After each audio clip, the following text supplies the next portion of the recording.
Before the pandemic, the number of people in poverty had been steadily falling for years. Now it's rising again for the first time since 1998. That's because all over the world, most people cannot go to work. And that's particularly difficult for people in poorer countries and migrant workers. To make it worse, food prices are going up.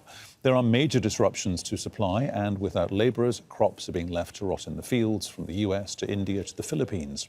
King's College London estimates the number of extremely poor people globally could increase by 420 million over the next several months. Let's speak now to Jayati Ghosh in New Delhi. She's the chairwoman of the Centre for Economic Studies and Planning at the Jawaharlal Nehru University.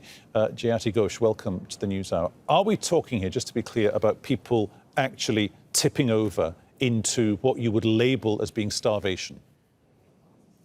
Oh, yes, absolutely. We're talking about extreme destitution.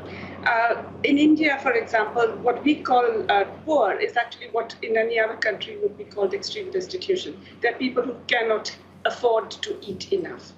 And we estimate that that number would have at least doubled, at the very least, over the past 2 months. OK, so people need food as quickly as possible, but they also need cash transfers as well, I guess, because local economies, micro economies, they have ceased to exist. They've gone and they're probably not coming back.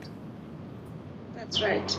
Yes, in fact, there's a very real concern, you see, because certainly we need major efforts on the food front, because there's going to be massive increases in hunger.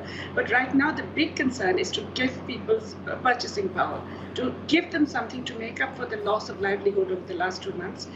Immediate cash transfers for about 3 months to all the informal workers who have all lost wages, lost livelihoods, and immediate efforts to make sure that the minimum that they need for survival is available to them.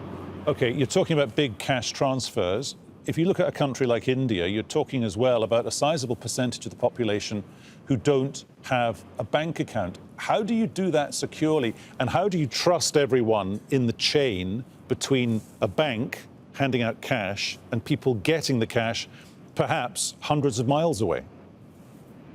Well, you know, there are various ways of doing this, and you have to exercise ingenuity. You can, of course, do bank transfers where you can access the bank to people. But there are many innovative ways that state governments have thought of. In Odisha, pension payments are distributed in public every week in front of everyone. And there's a system of indelible ink to ensure that those people cannot come and get it twice. So you have to actually rely, because we are in a time of extreme emergency. We cannot just depend on the existing structures. They won't be adequate. So we have to think of innovative ways. Many of the local governments have actually worked out ways of doing this. But we need to have a central government that has the vision to actually go out there and spend this money. Immediately, we need 2 to 3% of GDP being spent on just providing this basic income for a few months. Is the federal government doing this to any degree at all as of now? No, unfortunately, that's the shocking thing. The central government has been completely inactive on this. The amount of fiscal stimulus that has been provided is less than 1% of GDP. And it's really not reaching the people. We are seeing such extreme cases of humanitarian catastrophe and tragedy. Migrant workers trudging for hundreds of miles, children dying on the roads, women giving birth on the roadside as they try and travel back to their homes, to face starvation even there. I mean, we are seeing incredible humanitarian tragedies, and we need to do something urgently. If you get this, if the federal government, if the national government, Narendra Modi's government, does something approaching this across the country, so it's not just down to individual states, how long is long enough to begin to scratch the surface so people have enough food to eat, to stay alive, they have enough cash in the bank or not in the bank, in their pockets to buy food? I mean, are we talking about a month or 6 months or a year? Well, first of all, you see, food, we already have a functioning public food distribution system. The government is sitting on 50 million tons extra surplus food stocks, which they should just distribute immediately for free, 10 kilograms per person per month. It can be done. The infrastructure's there. You just have to make the food available. No one can understand why they're not doing that. That should be done for 6 months, I would say, the free food, because we have enough stocks. It's all lying there. These are surplus stocks. The cash transfers, I would say 3 months, and then move into a food for work program or an employment program. We already have a rural employment guarantee.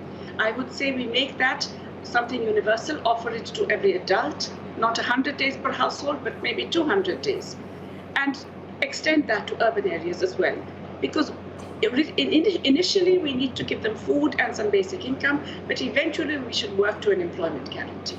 Does this chime with the similar situations that we see in countries like South Sudan, countries like Yemen, where, you know, we report on this channel a lot on what's going on in the Yemeni conflict, and for a good 2 years now we've been saying the country's on the brink of starvation. It already had an issue with cholera. I can't imagine that it would be easier for the Yemeni administrations to bring in the kind of system that you're talking about compared to India.